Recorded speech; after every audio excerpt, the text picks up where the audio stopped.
Welcome to Make It Happen with me, your host, Maggie. Today, we are looking at the results from a new meta-analysis on the impacts of a type of intermittent fasting with exercise for overall weight and fat loss. You've likely heard me talk about intermittent fasting before. Here on this podcast, I laid out the basics for you in season 1, episode number 7, and in episode 21, shared some of the most common fasting mistakes. I also have an intermittent fasting simplified ebook available on my website, as well as 2 different intermittent fasting courses available on my website and app for my crew. When it comes to intermittent fasting, I want to reiterate and remind you of one very important thing that is often overlooked, and that is that fasting is flexible. It is not rigid. A few weeks ago in the Problem with Optimization episode, I shared how being obsessed with the exact recipe to your success can often hold us back or hurt our efforts. And this is something that I see over and over again when it comes to fasting. We overcomplicate it where it's actually super duper simple. Fasting means you go a period of time without consuming any calories. In my humble opinion, I think that we should all strive for probably 12 hours per day, given you don't have any health concern that would direct you otherwise. But there are powers in pushing that fasting window just a little bit more here and there. And not every day necessarily. And this is where that flexible piece of the fasting pie really comes to life. You might fast for 12 hours on 4 different days out of the week. And then maybe you do 18 hours one day and 16 hours another. And not at all, aka less than 12 hours, on another. You might fast for 12 hours on 5 days and 20 hours on 2. My point being, there is flexibility in fasting and in reaping its benefits. What works for someone else may not be ideal for you. But going without calories for any number of hours is healthy for our bodies, to reset and not be focused on digestion for a time at the very least. The meta-analysis results that I'm sharing with you today looked at people who followed an exercise program and whether time-restricted eating or a control diet was better for reducing total weight and fat mass.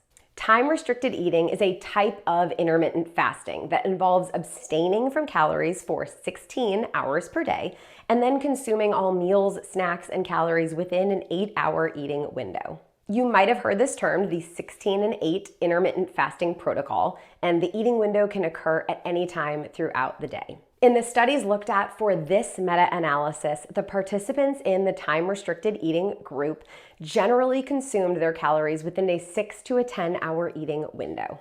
The time-restricted eating group ate ad libitum. There was no specific calorie range that these individuals needed to adhere to. The control group was participants who consumed their usual diet, and the participants in both groups followed the same exercise program, which varied among the studies and included resistance training, running, cycling, walking, or HIIT, or high-intensity interval training.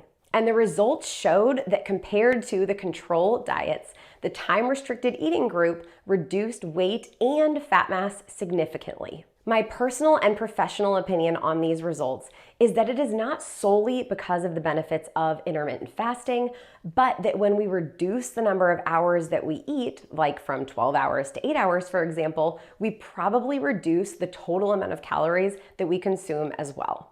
And in order to lose weight, especially fat, you have to be in a calorie deficit. My guess is that if the studies had controlled for the calories consumed in the control group and put these individuals in an actual calorie deficit, that they would have probably both been effective for overall weight loss and fat loss. But here's what I love about fasting, and the many men and women that I have worked with to incorporate fasting into their lives agree.